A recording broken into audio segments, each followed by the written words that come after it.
How you doing? We're going to go ahead and look at a few of these exercises from this past week. First thing I want to just talk about is the low back extension that you're experiencing with the overhead press. So funny story, it used to be, if I remember correctly, don't quote me on this, it used to be Olympic lift or some kind of large competitive lift, overhead press was included. So instead of just snatches, cleans, and ollie lifts that people compete in at the Olympics, overhead press was in there too. Or maybe it was powerlifting. I think it was Olympic lifting though.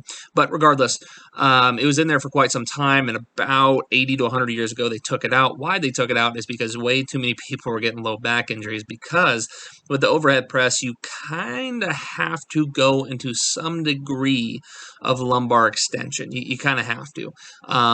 But with that being said, since it's not a very compressive movement, and we're not necessarily trying to transfer a bunch of force from our lower body, it's not the worst thing in the world. We just want to make sure that's not excessive and we're getting it under control.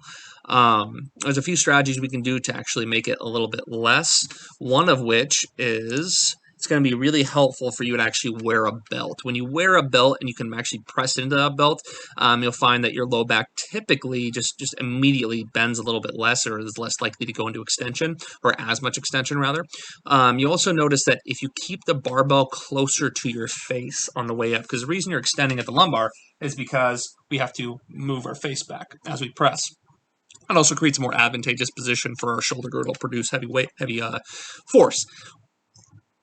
With that being said, get used to the barbell almost scraping your nose. That's kind of the reference point I always say. When you get used to that, you can usually stay a little bit more upright on that initial press, and then obviously overhead from there. So the less that you have to get your head out of the way in the beginning, the less lumbar extension you'll have. And then lastly, it's going to help to work on T-spine extension, because really good overhead pressers are people that do it very proficiently. Most of the extension actually happens in their T-spine, but T-spine, thoracic spine, upper spine, it's not the most it's a flexion bias part of your spine. It doesn't have the best extension by any means. In fact, it has very little, even if you work on it for a long time and are hypermobile in your thoracic spine, it has very little ability to extend. But doing some kind of extension-based drill, we have plenty on KMS right before you overhead press, will allow your T-spine to take most of the extension, which is definitely far better than your lumbar going into extension. So the biggest notes I'd have for you is, one, that's natural. It's okay. Everybody goes into some degree of lumbar extension when they overhead press, because kind of a part of the movement, similar to the bench press. If you want to be a good bench presser, you have to have some kind of lumbar extension, and typically the best bench pressers in the world have the most lumbar extension. Overhead press, not quite that severe. You just have to have some. We just don't want it to get excessive. We'd rather most of it come from the T-spine, or as much as we can through the T-spine, and there's little strategies like not moving our head too far back initially, getting used to the barbell going right by our face. Little things like that can allow it to be less. So those are some things that should help you. And then lastly, like I said, wearing a belt will actually help a lot. I don't think you're wearing one in this video. It's hard to tell just because your shirt and shorts are black. Can't quite see what's going on there. But if you're not wearing one, that'll definitely be a huge help to the move. Feet up press is looking got quite a bit better this week. Seems like we're controlling the eccentric a little bit better. Getting a little better scapular depression. Yeah, looks a lot better than in previous weeks. Squats looking good. Not a whole lot to cue off of this. We're having a good amount of hinge, but it's not bad by any means. Spine staying neutral. No lumbar extension whatsoever. Breathing and bracing looks good. I'd like to continue to putting some work or some extra thought into, I can't quite see it, but into our wrist position when we're squatting.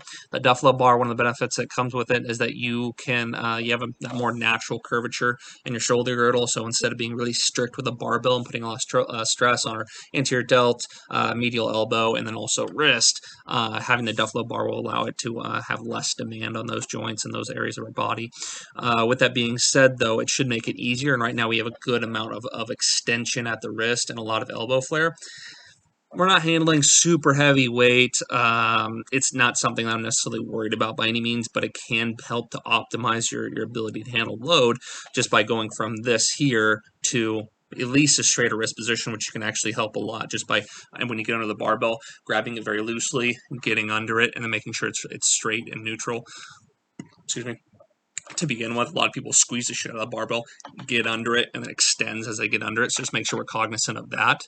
And then also, obviously, doing our external rotation, shoulder flexion and external rotation shoulder drills as well. The last thing I would mention is I wouldn't mind the idea of you going a bit wider either.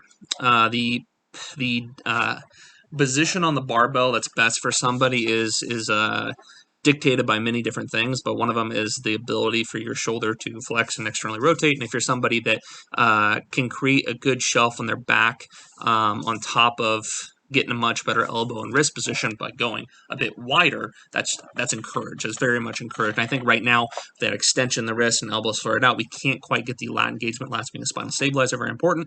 We can't quite get the lat engagement that you're actually capable of. So to optimize your lift, let's think about going a little bit wider. Let's pay a little more attention to the wrist position. I think that's going to be an immediate benefit.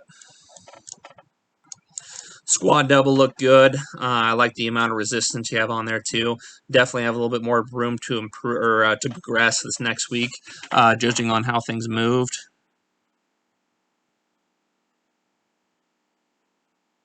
Yeah, real nice there. No issues, no sticking points. It seemed like to me the first rep, we may have had a little better lat engagement than the second rep. It seemed like we paid good attention to it in the first rep, and the second rep, the elbows just kind of stayed back exactly where they were. So I'd also draw some extra attention on top of the positional things we just mentioned. I'd also draw some extra attention to lat engagement and consciously depressing the scapula, pulling the barbell down in between every rep, especially when it's a heavy double like that. That's going to be very helpful. Sumo's looking pretty good too. Yeah, not a whole lot of complaints here. Looks really solid from the start. Looking really strong more than anything. For the one thing I want to look at.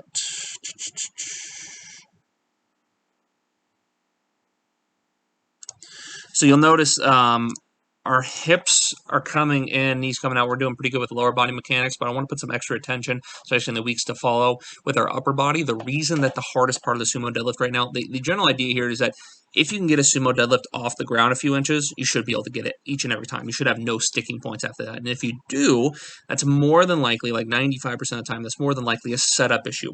And right now, we're doing a pretty good job with our lower body, but our upper body isn't doing much for taking tension on the barbell. And I think I mentioned this past, but I want to continue to reiterate this. If we can achieve a more upright upper body position, you won't have that trouble at the top. As you can see with that video, you killed it. It was a super easy weight for you. You could have done far more. But that second rep was a little hard in the last fifth of the concentric portion. And the only reason that was because of starting position. If we can get a little more upright of a starting position, take a little more tension on the barbell, it would have been the same ease throughout the entire lift. So it's going to be a really good thing to incorporate in the weeks to follow, especially in this last week, next week, which is the last thing I want to talk about, which is kind of like the hell week is how I often refer to it as. I always refer the last week of a training block as hell week, even though it's not really hell. It's just actually really fun. It's kind of the summation of all the work you've put in. I guess you can say actually you're able to show what's your best numbers in the rep schemes and lifts we've been doing up until then. So next week is the last week of this block. Let's be sure that we're hitting some big numbers. Be sure we're progressing in cumulative load the best we can. I'd also really try your best to put a little extra attention to sleep and nutrition. The last week of any training block when we're pushing things most is always just a really good idea. Put some extra time into those things. Oftentimes people will miss a big lift that they earned through working hard through the 5 weeks before that, just because their sleep was bad the night before, which always sucks. So I think that's about it for this week. Let me know if you have any questions. Stay safe out there.